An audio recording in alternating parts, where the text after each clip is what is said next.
Khalaqal insana min salsalin kal fakhar. Assalamualaikum Bang. Waalaikumsalam warahmatullahi wabarakatuh. Aku nanya nih Bang. Apa cerita? Gimana? Kemarin aku nengok di Komal Oten, katanya Kau sini. katanya Allah mengirim setan menyesatkan di surah Maryam ayat 83. Memang benar itu Bang? Surah Maryam ayat 83 kata mereka itu atau orang-orang kafir harbi itu menyatakan bahwasanya Allah itu mengirim setan untuk menyesatkan dalam surah Maryam 83. Iya. Gimana itu Bang? Kalau terdengar kesannya keji kali Allah itu gitu ya. Iya, ya kan? Masa Allah menyesatkan gitu ya kan? Tapi coba kita kaji ya. Kita buka Wan. Coba buka Wan. Surah Maryam 83. Apa isinya coba? Nih, coba. Ini nih. Sorot sama kamera. Maryam 83. Kalian bacakan.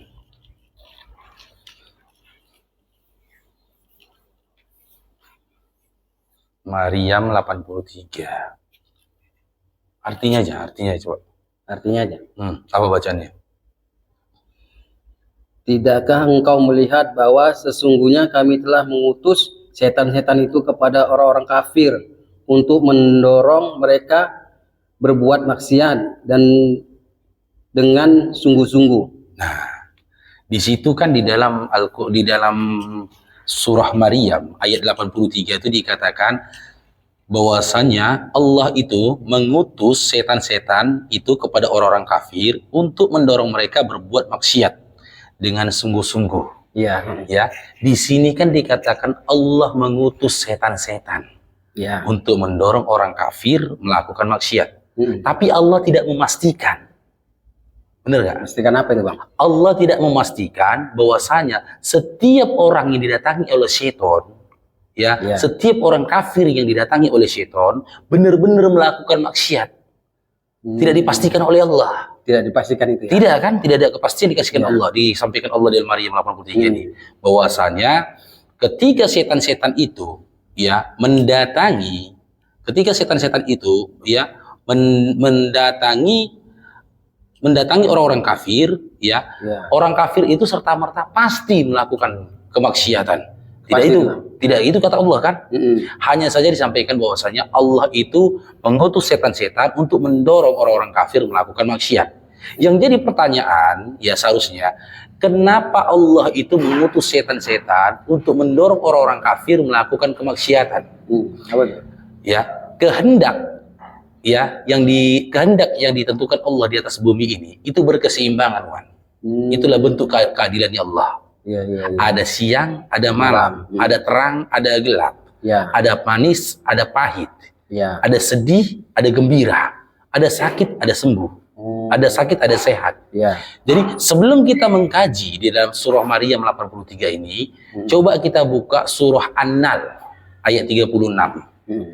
Apa kata Allah di surah An-Nahl ayat 36? Coba ini buka, tengok nih, Wan. Surah An-Nahl ayat 36, coba. Dan sungguh kami telah mengutus seorang rasul untuk setiap umat untuk menyerukan sembahlah Allah dan janganlah jauhilah tagut. Kemudian di antara mereka ada yang diberi petunjuk oleh Allah dan ada pula yang tetap dalam kesesatan. Maka berjalanlah kamu di bumi dan perhatikanlah bagaimana kesudahan orang-orang yang mendustakan rasul-rasul. Itu ayatnya. Jadi Allah itu tidak hanya mengutus setan aja untuk mendorong orang-orang kafir untuk melakukan kemaksiatan atau mendorong Allah tidak hanya mengutus setan untuk menyesatkan umat saja. Tidak. Sebelum itu Allah telah mengutus para nabi dan para rasul kepada setiap kaumnya untuk mendorong mereka. Apa kata Allah di sini dalam surah An-Nahl? Gak usah disorot, Wan. Aku baca aja. Dalam surah An-Nahl 36 ini, Dan sungguh kami telah mengutus seorang rasul untuk setiap umat untuk menyerukan sembahlah Allah dan jauhilah tagut. Sembahlah Allah. Ya, di dalam surah An-Nahl ini ya dinyatakan bahwasanya Allah itu telah mengutus para nabi dan juga rasul untuk menyampaikan dan mengajak kepada manusia atau kepada umatnya untuk hanya menyembah kepada Allah dan jauhilah tagut. Iya, ya. Akan tetapi kelanjutannya dikatakan kemudian di antara mereka ada yang diberi petunjuk oleh Allah dan ada pula yang tetap dalam kesesatan. Ingat ya kalimatnya, kemudian di antara mereka ada yang diberi Allah petunjuk dan ada pula yang tetap dalam kesesatan. Bukan dikatakan di sini ada pula dikehendaki Allah dalam kesesatan, tidak. Ya. Tidak. Tidak dikatakan di dalam surah An-Nahl 36 ini dikehendaki Allah dalam kesesatan, tidak. Akan tetapi dikatakan kemudian di antara mereka ada yang diberi petunjuk oleh Allah dan ada pula yang tetap dalam kesesatan. Nah, orang-orang yang tetap dalam kesesatan ini tadi, mereka yang disebut dengan orang-orang kafir.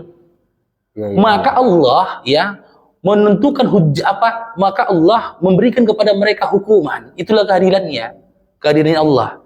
Karena mereka lebih memilih untuk kafir, maka Allah mengutus setan. Untuk menyesatkan tadi. Tidak untuk mendorong mereka melakukan kemaksiatan. Ya.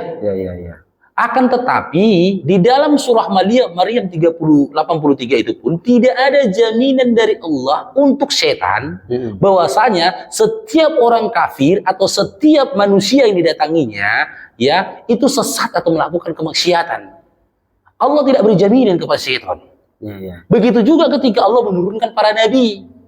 Allah tidak memberikan kejaminan kepada para nabi ketika para nabi ini menyampaikan kepada umatnya untuk bertakwa kepada Allah. Allah tak beri jaminan kepada para nabi bahwasanya setiap umat yang mereka sampaikan bertakwa kepada Allah, umat itu dipastikan akan bertakwa. Tidak ada jaminan dari Allah. Tidak ada jaminan dari Allah. Buktinya apa? Ada banyak para nabi dari Bani Israel, sebahagian didustakan, sebahagian lagi dibunuh.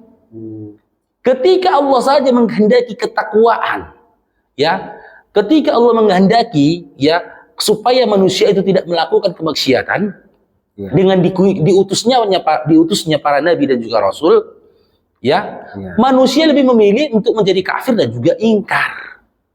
Dan lebih jelasnya lagi di dalam surah Asy-Syams ayat bahwasanya Allah itu ya meniupkan takwa dan juga kufur dalam diri manusia. Fujuruha wa taqwaha. Coba Asy-Syams kita buka ini di sini, Wan. Surah Asy-Syams. Nah, ini ya.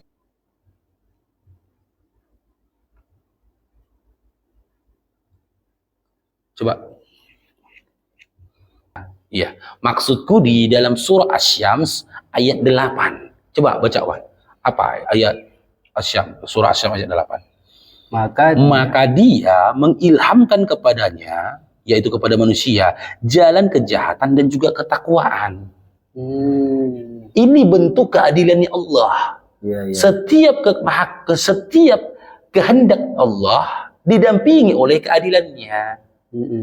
Allah telah meniupkan di dalam hati manusia, ya, mengilhamkan dalam diri manusia sifat nafsu untuk melakukan kejahatan atau takwa. Akan tetapi, ya, manusia ini lebih condong kepada hawa nafsunya. Sehingga hawa nafsunya ini mendorong dia untuk melakukan kejahatan. Baik takwa maupun kejahatan, bahkan kufur pun, itu semua tak lepas dari pengetahuan Allah. Dan tak lepas dari kehendak Allah. Hanya saja yang jadi poinnya, di mana letak ridhonya Allah. Mana itu, Bang? Kan gitu. Letak ridhonya Allah pada perbuatan takwa, bukan pada perbuatan kejahatan. Gitu loh. Jadi jawaban dari surah Maryam ayat 83 itu bahwa ya kita korelasikan dulu dengan surah An-Nahl ayat 36. Sama halnya kan. Jadi mereka orang-orang kafir harbi itu jangan hanya mengatakan bahwasanya Allah itu mengutus para setan untuk menyesatkan manusia. Tidak itu saja. Allah juga mengutus para nabi dan rasul untuk menyampaikan dan mengajak manusia atau kaumnya untuk bertakwa kepada Allah. Surah An-Nahl ayat 36. Ya, dan di dalam diri manusia itu sudah diilhamkan oleh Allah sifat takwa dan juga sifat takwa dan juga ya kemungkinan untuk mereka melakukan kejahatan. barang siapa berpegang kepada kitabnya, kepada Al-Quran, dan juga apa yang disampaikan oleh nabinya, maka dia termasuk bagian dari orang-orang yang beriman. Dan di dalam Al-Quran dikatakan bahwasanya sesungguhnya setan-setan itu tidak berpengaruh terhadap orang-orang yang beriman. Seperti apa mau dia berupaya untuk menggoda orang beriman itu, dia tidak akan mampu. Tak berpengaruh dia kepada orang beriman. Dia tertulis di dalam Al-Quran. Sekarang yang jadi pertanyaan, ketika kau melihat orang-orang kafir harbi itu menebarkan syubhat terhadap Islam, menggiring opini bahwasanya Allah itu kejam, mengutus para seton untuk menyesatkan manusia atau membisikkan kepada manusia untuk melakukan kemaksiatan. Coba, mereka lupa bahwa, dan memang mereka pun tidak pernah mau baca Bible-nya. Kita baca di dalam 2 Tesalonika 2 nomor 11. Apa katanya? Coba. Di dalam Bible mereka pun ada seperti itu. Cuman tidak ada penjelasannya. 2 Tesalonika 2 nomor 11. Buka ini. Ini. Baca. Bentar ya. Nah, baca. Dan itulah sebabnya Allah mendatangkan kesesatan atas mereka yang menyebabkan mereka percaya akan dusta. Nah, dan itulah sebabnya Tuhan mendatangkan kesesatan atas mereka. Dan di sini yang lebih parahnya lagi, dalam 2 Tesalonika ini, kenapa dia tidak mengatakan iblis? Seakan-akan Tuhan itu sendiri yang mendatangkan kesesatan kan atas mereka kan? Dan Bang Farouk, dan Bang Farouk belum menemukan satu ayat di dalam Bible itu di mana Tuhan mereka itu menginginkan takwa atau patuh kepada Tuhannya. Belum ada. Nggak ada ya.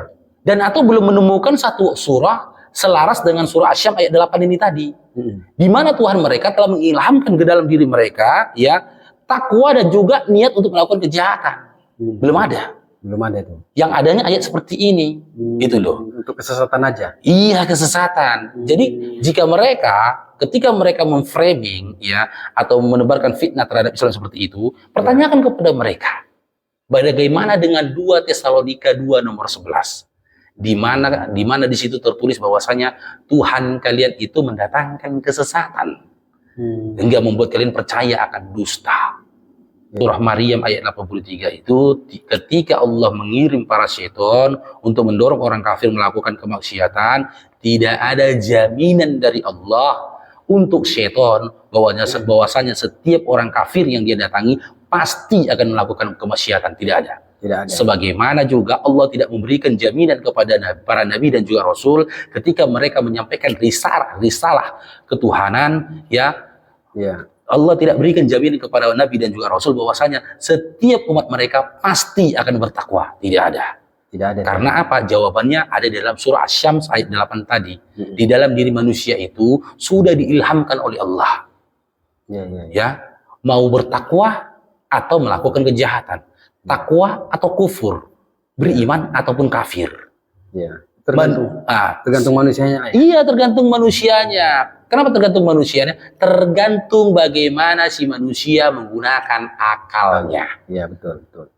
Karena apa? Setiap perbuatan kejahatan dan juga kekafiran itu akan ada mudaratnya atas dirimu. Akan ada mudaratnya. Bagi orang yang menggunakan akal akan mengetahui ini ada mudaratnya untukku, nggak mungkin kulakukan. Ini ada banyak baiknya untukku, maka akan kulakukan.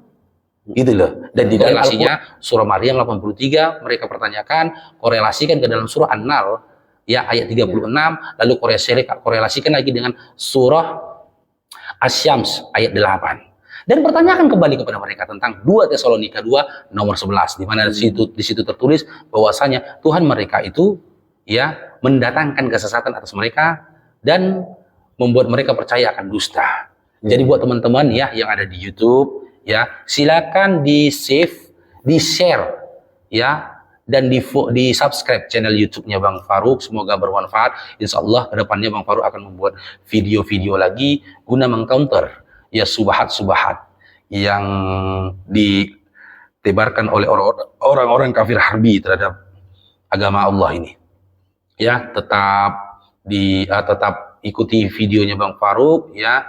Cukup sekian, kita sempurnakan dengan dua tafarakul majelis. Subhanakallahumma wa bihamdika asyhadu an la ilaha illa anta astaghfiruka wa atubu ilaik. Assalamualaikum warahmatullahi wabarakatuh.